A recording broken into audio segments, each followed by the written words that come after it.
Good morning विद्यार्थी मित्र हो.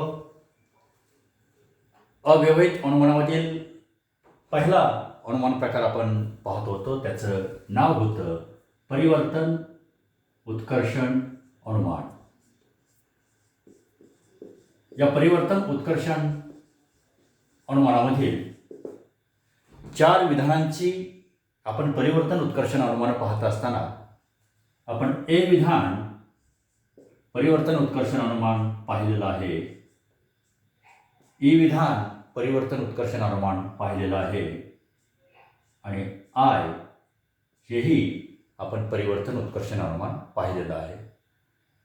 आता सारांश रूपाने पाठीमागे न जाता उर्वरित जे चौथं विधान ओ आहे त्याचं परिवर्तन उत्कर्षण अनुमान कसं होत आहे ते आज आपण पाहूया आणि नंतर मग या 4ही निरुपाधिक विधानांची परिवर्तन उत्कर्षण अनुमानं कशी आहेत आणि परिवर्त रूप आपणाला कशी देता येतील ते पाहूया.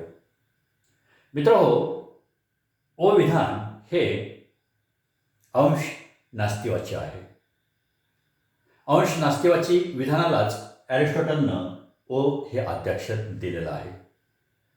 आपल्याला माहिती आहे की ए, ई, आय आणि ओ ही जी 4 आद्याक्षर आहेत, ही 4 आद्याक्षर म्हणजेच सर्व अस्तित्वाचे विधान हे ए, सर्व नास्तिवाचे विधान हे ई, अंश अस्तित्वाचे विधान यालाच विशेष अस्तित्वाची असंही म्हटलं गेलेलं आहे ते आय विधान आणि विशेष नास्तिवाची त्यालाच अंश नास्तिवाचे विधान असं आपण म्हणतो. त्याला ॲरिस्टॉटलनं आद्याक्षर दिलेलं आहे ते ओ विधान म्हणून आपण ओळखत असतो. परिवर्तन उत्कर्षण अनुमानाचे 2ही नियम आपल्याला माहिती आहेत. त्याच्यातील पहिला जो नियम आहे तो उद्देशपद आणि विधेयपद यांची निष्कर्ष विधानामध्ये आदला बदल करणं, ट्रान्सफर. आणि आदला बदल करत असताना आपण एक काळजी घेतली होती ती म्हणजे गुण तोच असावा.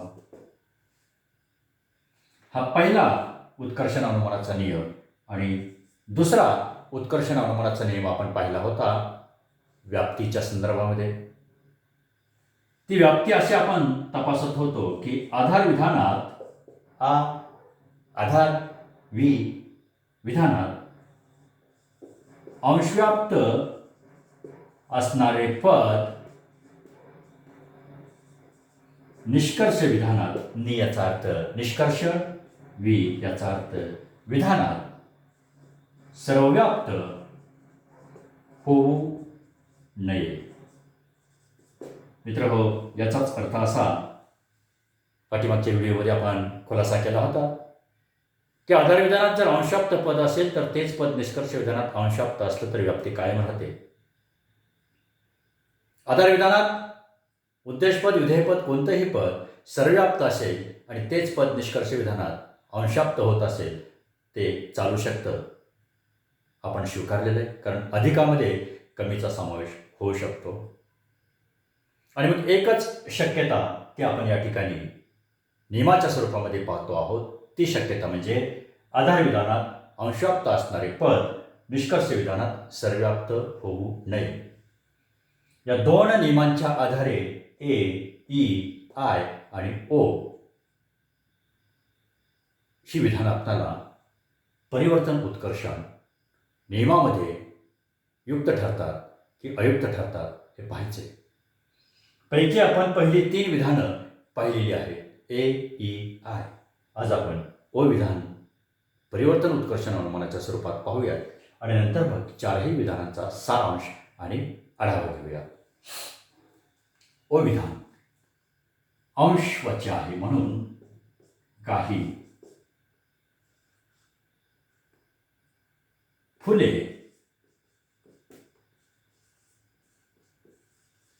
सुगंधी नाही हे ओ विधान. आधार विधान झाले. अव्यवहित अनुमानामध्ये परिवर्तन असू द्यात, प्रतियोग असू द्यात किंवा आणखीन आपण दुसरा जो प्रकार प्रतिवर्तनाचा पाहणार आहोत, या प्रत्येकी अनुमान प्रकारामध्ये आधार विधान हे एकच असतं. त्याच्यामध्ये मध्यस्थी कोणीही करत नाही आणि त्याची गरजही नसते. म्हणून दॅट इज ऑल. काही फुले आणि सुगंधी. फुले हे उद्देशपद आहे, सुगंधी हे विधेयपद आहे. नियमाचा आधार आपण घ्यायचा आणि त्याची ट्रान्सफर करायची. सुगंधी हे उद्देशपद म्हणून आपण घेऊयात आणि फुले हे विधेयपद म्हणून घेऊयात. आधार विधानातील उद्देशपद आणि विधेयपद यांची निष्कर्ष विधानामध्ये आपण अदलाबदल केली आणि गुण तोच असावा म्हणून गुण तोच या ठिकाणी आपण ठेवला ओ विधान. आता उद्देश आणि विधेयपद यांची अदलाबदल केलेली आहे, गुण तोच आपण ठेवलेला आहे. पहिल्या नियमाचं आपण पालन केलेलं आहे. आता दुसरा नियम व्याप्तीच्या संदर्भामध्ये आपण पाहूयात आणि प्रकार, युक्तता आणि तर्कदोष या 3 मुद्द्यांचं आपण स्पष्टीकरण करूयात. प्रकार जर तुम्ही म्हणाल तर तो प्रकार इथं कोणता आहे, आपण वरती जो पाहतो आहोत तोच म्हणजे परिवर्तन, उत्कर्षण, अनुमान. याच्यानंतर युक्तता आपण पाहूयात. आता ही युक्तता तपासत असताना नियमाचा आधार आपण या ठिकाणी पहिला घेतलेला आहे. दुसरा नियम आधार विधानात, म्हणजे हे पहिलं विधान जे असतं ते आधार विधान असतं. दॅट इज व्हाय म्हणून किंवा यालाच निष्कर्ष विधान असं म्हटलं जातं. शेवटचं जे असतं ते निष्कर्ष विधान असतं. निष्कर्ष विधाने असे अनेक नसतात, एक आणि एकच निष्कर्ष विधान असते आणि अव्यवहित अनुमानामध्ये सुद्धा एकच आधार विधान असते. आणि म्हणून एका आधार विधानापासून मध्यस्थीशिवाय निष्कर्ष आपण निष्पन्न केलेला आहे. नियमाचा आधार घेऊन काही सुगंधी फुले नाहीत. व्याप्ती तपासत असताना आधार विधानात अंशाप्त असणारे पद पाहायचं. पद आधार विधानामध्ये कोणतं अंशाप्त आहे. निष्कर्ष विधानात ते पद सर्वव्याप्त होऊ नये. पाहूयात आपण. फुले हे पद उद्देशपद आधार विधानात अंशवाची परिमाण असल्यामुळं इथं अंशव्याप्त आहे. नियमाचा अर्थ इथं आपण लावू पाहतो. म्हटलेलं इथं की आधार विधानात अंशव्याप्त असणारे पद निष्कर्ष विधानात सर्वव्याप्त होऊ नये. पाहूयात आपण. फुले हे पद निष्कर्ष विधानात विधेयाच्या जागी आलेलं आहे आणि विधेयाच्या जागी आलेलं आहे आणि नकारार्थी गुण आहे. त्याच्यामुळं फुले हे विधेयपद इथं कसं झालेलं आहे तर सर्वव्याप्त झालेलं आहे. नियम असा आहे की सर्वव्याप्त होऊ नये, पण इथं झालेलं आहे. ज्या अर्थी इथं सर्वव्याप्त झालेलं आहे त्या अर्थी अंशाप्तचं सर्वव्याप्त झालं म्हटलं की पदाची व्याप्ती ढळली आणि पदाची व्याप्ती ढळली, त्याचा भंग झाला, उल्लंघन झालं की युक्तता ही अयुक्त ठरते. आणि ज्यावेळेस युक्तता अयुक्त असते त्यावेळेस तर्कदोष आपणाला सांगावा लागतो आणि तो तर्कदोष म्हणजेच अयुक्त जो शब्दप्रयोग आहे तोच शब्दप्रयोग इथं घ्यायचा. अयुक्त परिवर्तनाचा तर्कदोष. हा तर्कदोष इथं घडतो. आता हा तर्कदोष इथं का घडतो आपल्याला समजून घेतलं पाहिजे. कारण ए विधान विधेयपद त्याचं अंशाप्त होतं, तेच पद निष्कर्ष विधानामध्ये ए विधानात उद्देशाच्या ठिकाणी येतं म्हणून तिथं सर्वव्याप्त झालं आणि ते पद सर्वव्याप्त झालं म्हणून व्याप्ती ढळली आणि तिथं ते अनुमान अयुक्त ठरलं. म्हणून आपण तिथं जो तर्कदोष मांडला होता तो म्हणजे सरळ परिवर्तनाचा तर्कदोष. याचं कारण असं की सरळ आपण त्या ठिकाणी उद्देश विधेय पदांची व्याप्ती तपासून किंवा उद्देश विधेय यांची अदलाबदल करून जो निष्कर्ष काढला होता त्या निष्कर्षामध्ये परिमाण तेच होतं. पण त्या ठिकाणी परिमाण ज्यावेळेस आपण बदललं त्यावेळेस ए विधानाचं आय विधानामध्ये रूपांतर झालं. म्हणून त्या ठिकाणी ए विधानाचं आय विधानामध्ये तर्कशुद्ध रूपांतर होतं असं आपण म्हटलं होतं. इथं पाहूयात आता ओ विधानाचं तर्कशुद्ध रूपांतर दुसऱ्या कोणत्या विधानात करता येतं का. मित्रांनो, म्हटलेलं इथं गुण तोच असावा. मग नकारार्थी इथं विधान आहे आणि मग ए, ई, आय आणि ओ या 4 विधानांपैकी नकारार्थी विधान कोणतं तर ओ विधान तर आपण इथं घेतलेलंच आहे.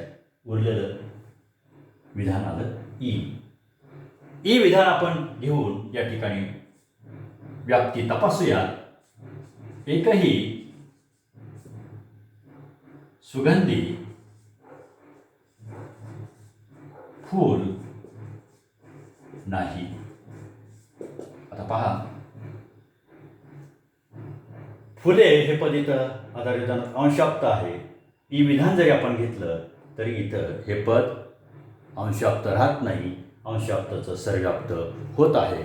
म्हणून या ठिकाणी व्याप्ती दोष निर्माण हा होतोच. आणि म्हणून सारांश रूपानं आपल्याला असं म्हणता येईल की ओ विधानाचं तर्कशुद्ध रूपांतर दुसऱ्या कोणत्याच विधानात होत नाही आणि ओ विधानामध्ये सुद्धा होत नाही. आणि ओ विधानाचं रूपांतर ओ विधानामध्ये होत नाही, हा सारांश आपल्याला मांडता येईल. मित्रांनो, 2 तर्कदोष आले. त्याच्यामध्ये पहिलं ए विधान जे आहे त्याच्यामध्ये सरळ परिवर्तनाचा तर्कदोष आणि शेवटचं जे ओ विधान आहे त्याच्यामध्ये अयुक्त परिवर्तनाचा तर्कदोष. आता इथं परिवर्तन उत्कर्षण अनुमान असं ज्यावेळेस आपण म्हणतो त्यावेळेस परीक्षेमध्ये प्रश्न जर विचारला की खाली दिलेल्या विधानांचं युक्तता तपासा किंवा अनुमानाची युक्तता तपासा. तर खाली दिलेल्या विधानाची अनुमानाची युक्तता तपासा असं म्हटल्यानंतर जर परिवर्तन उत्कर्षण अनुमानाचा तो युक्तिवाद असेल आणि अनुमान असेल तर त्याच्यासाठी हे 2 नियम मित्र महत्त्वाचे आहेत. उद्देश विधेयपद यांची अदलाबदल करणं, गुणतोच असणं आणि व्याप्तीच्या संदर्भामध्ये आधार विधानात अंशाप्त असणारं पद निष्कर्ष विधानात सर्वव्याप्त होऊ द्यायचं नाही. युक्ततेच्या संदर्भामध्ये एक प्रश्न विचारला जाईल आणि दुसरा एक प्रश्न या संदर्भामध्ये विचारला जाईल, तो म्हणजे खाली दिलेल्या विधानांची परिवर्त्य पहा रूपे द्या. आता परिवर्त्य, परी याचाच अर्थ वर्तन म्हणजेच परिवर्तन उत्कर्षण अनुमानाचा आधार विधानाची त्याला परिवर्त्य रूपे द्या असं म्हटलं जातं. फॉर एक्झाम्पल, मी पहिलं विधान घेतो की सर्व भारतीय आनंदी आहेत. मित्रहो, ए विधान आहे. या ए विधानाला परिवर्त्य रूप जर द्यायचं असेल तर आपल्याला नियम माहिती आहे की उद्देशपद आणि विधेयपद यांची ट्रान्सफर करायची. ट्रान्सफर करत असताना आनंदी आणि भारतीय आहे, कारण गुण तोच असावा असं आपण म्हटलेलं आहे. पण मित्रहो, इथं सर्वच्या ठिकाणी सर्व जर घेतलं तर आनंदी हे पद इथं अंशाप्त आहे. इथं सर्व घेतल्यानंतर ते पद सर्वव्याप्त होतं आणि म्हणून इथं व्याप्ती दोष येतो. आणि मग परिवर्त्य रूप द्यायचं म्हटलं तर हे परिवर्त्य रूप होत नाही. आपल्याला आठवत असेल की ए विधानाचं तर्कशुद्ध परिवर्तन गुणतोच ठेवून परिमाण ज्यावेळेस आपण बदलतो त्यावेळेस आपल्याला या ठिकाणी युक्त परिवर्तन दिसतं. कारण सर्वांमध्ये काहींचा समावेश होतो. म्हणून आनंदी हे पद इथं आधार विधानात अंशाप्त आहे, तेच पद इथं निष्कर्ष विधानामध्ये अंशाप्त असल्यानं व्याप्ती कायम राहते, व्याप्ती दोष येत नाही. म्हणून ए विधान ज्यावेळेस आधार विधान म्हणून दिलं जाईल, सर्व भारतीय आनंदी आहे, ए विधान त्याचं परिवर्त्य रूप काही आनंदी भारतीय आहेत या स्वरूपामध्ये आपल्याला देता येईल. आणि इथं आय असं म्हणून परिवर्त्य असं आपल्याला म्हणता येईल. हे झालं याचं उत्तर. विधान एकच असतं, त्या एकाच विधानापासून दुसरं विधान निष्पन्न करायचं असतं. हे विधान आपण पाहिलं. आता दुसरं ई विधान आपण पाहूयात, त्याचं परिवर्त्य रूप कसं द्यायचं. एकही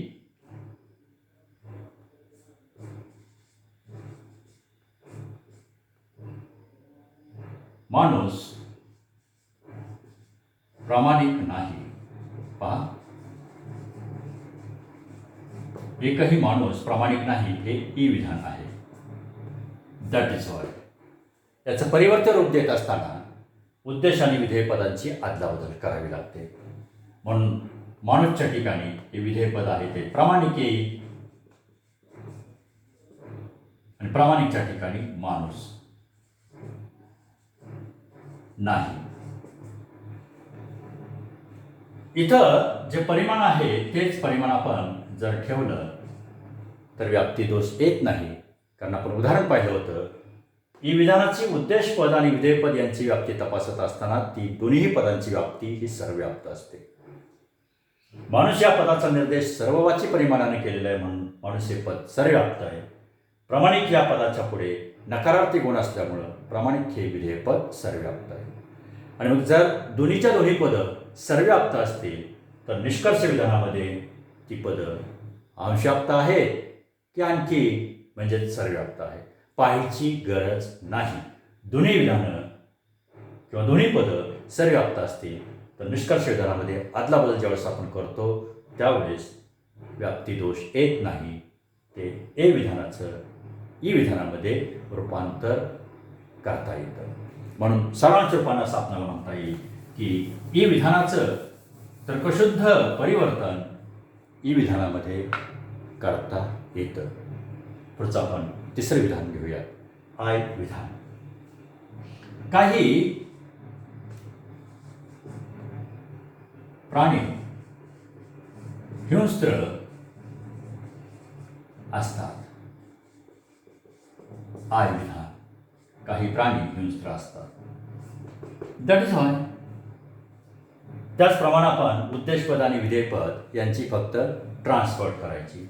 प्राणीच्या ठिकाणी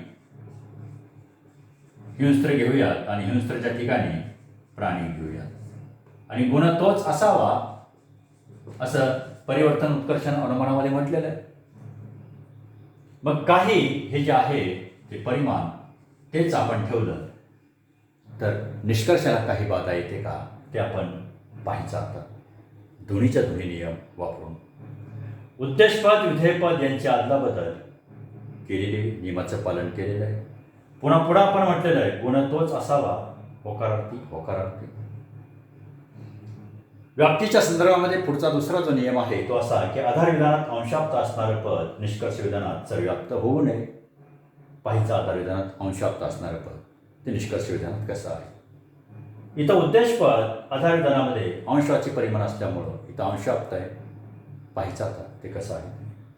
निष्कर्ष विधानात विधेय त्याच्यापुढं होकारार्थी गुण आहे म्हणून इथं अंशाप्तच आहे. म्हणजेच पदाची व्याप्ती कायम आहे, दोष येत नाही.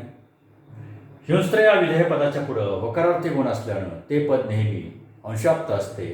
तेच पद निष्कर्ष विधानाच्या उद्देशाच्या ठिकाणी आल्यानं आणि परिमाण हे अंशवाच्य असल्यानं इथं हेही पद अंशव्याप्तच आहे.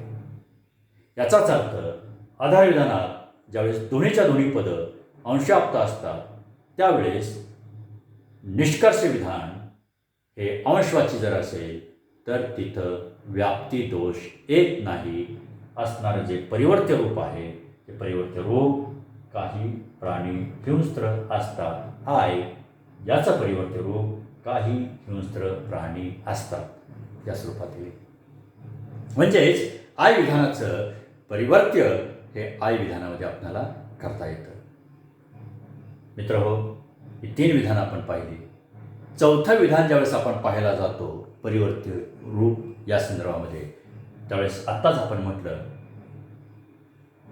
की ओ विधानाचं परिवर्तन होत नाही आणि म्हणून ओ विधान हे परिवर्तन उत्कर्षण अनुमानाच्या संदर्भामध्ये परिवर्त्य रूप द्या म्हणून विचारता येत नाही. म्हणून 3च विधानं त्याच्यामध्ये पहिलं सारांश रूपाने जर आपण पाहिलं मी इथं नोट करतो. असं म्हणतो हे आधार विधान आहे, हे निष्कर्ष विधान आहे आणि इथं युक्तता आहे.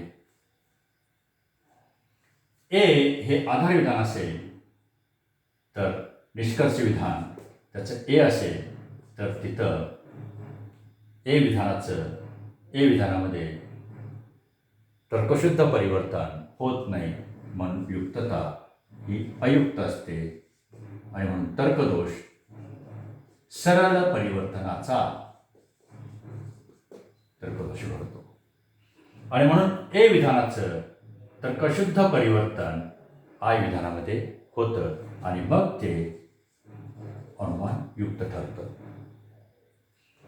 सारांश रूपानं हे पहिलं विधान. सारांश रूपानं ई विधानाचं निष्कर्ष विधान ई असेल त्याचं रूपांतर होतं म्हणून ते युक्त आहे. कारण दोन्हीही पदं ही सर्वव्याप्त असतात. निष्कर्ष विधानामध्ये अदलाबदल जरी केली तरी पदाची व्याप्ती कायम राहते. सारांश रूपानं तिसरं आय विधान जर आपण घेतलं तर निष्कर्ष विधानामध्ये आय विधान येतं. आय विधानामध्ये रूपांतर होतं. युक्तता त्याची जी असते ती युक्त असते.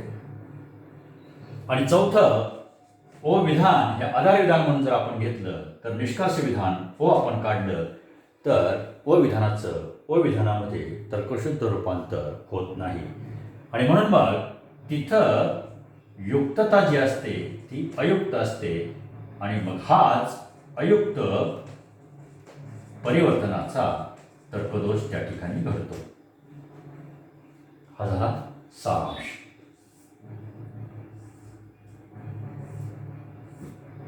चारही विधानांचा. म्हणजेच परिवर्तन उत्कर्षण अनुमान आपण पाहत असताना परिवर्त्य रूप किंवा त्याचा सारांश रूपाने अभ्यास करत असताना असं आपण म्हणूयात आधार विधान हे असेल तर ए विधानाचं निष्कर्ष विधान म्हणजेच तर्कशुद्ध रूपांतर ए विधानात होत नाही. ते अनुमान अयुक्त ठरतं कारण त्याच्यात सरळ परिवर्तनाचा तर्कदोष घडतो. म्हणून ए विधानाचं तर्कशुद्ध परिवर्तन आय विधानामध्ये होते त्यावेळेस ते अनुमान युक्त ठरते. ई हे आधार विधान असेल तर निष्कर्ष विधान ईच असेल तर ते अनुमान युक्त ठरतं कारण सर्ववाची विधान निगेशन जर असेल तर ते निगेशन तर्कशुद्ध स्वरूपामध्ये आपल्याला ई विधानाच्या स्वरूपात पाहता येतं. आय हे अंश अस्तित्वाचे विधान आहे.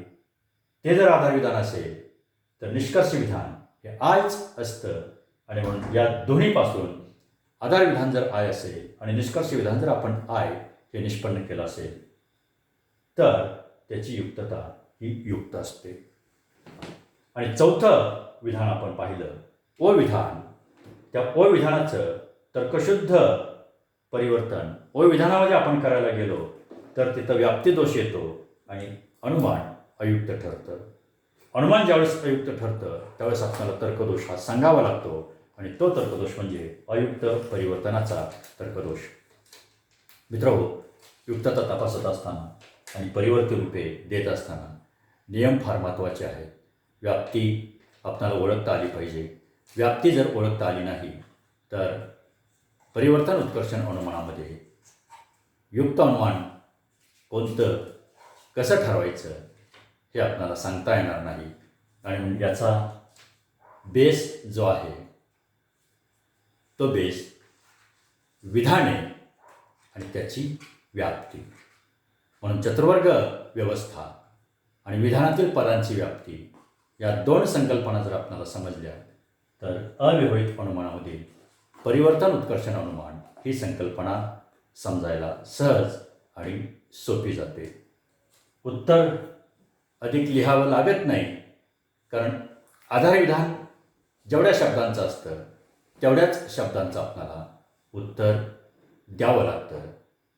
फॉर एक्झाम्पल मी नोट न करता विधान आता पहिलं असं घेतो की सर्व खेळाडू आनंदी असतात. हे ए प्रकारचं विधान याला परिवर्त्य रूप द्या म्हटल्यानंतर डायरेक्ट आपण असं म्हणूयात की काही आनंदी खेळाडू असतात. दुसरं विधान आपण घेऊया. एकही शहर सुंदर नाही हे ई विधान. शहर आणि सुंदर ही उद्देश विधेय पदं यांची अदलाबदल करायची. अदलाबदल करत असताना एकही सुंदर शहर नाही या स्वरूपामध्ये एवढंच उत्तर आपल्याला देता येईल. काही फळे गोड असतात हे आय प्रकाराचे विधान. फक्त उद्देश आणि विधेय पदांची अदलाबदल करायची. काही गोड फळे असतात या स्वरूपामध्ये ज्यावेळेस आपण निष्कर्ष काढतो त्यावेळेस तो निष्कर्ष परिवर्त्य अनुमानाचा असतो. आणि मग खालील अनुमानाची युक्तता तपासा असं ज्यावेळेस म्हटलं जातं त्यावेळेस काही उदाहरणं आपण या ठिकाणी पुढच्या व्हिडिओमध्ये घेऊयात आणि परिवर्तन उत्कर्षण अनुमानाचा शेवट करूयात. मित्रांनो, आज आपण याच ठिकाणी थांबूयात. धन्यवाद.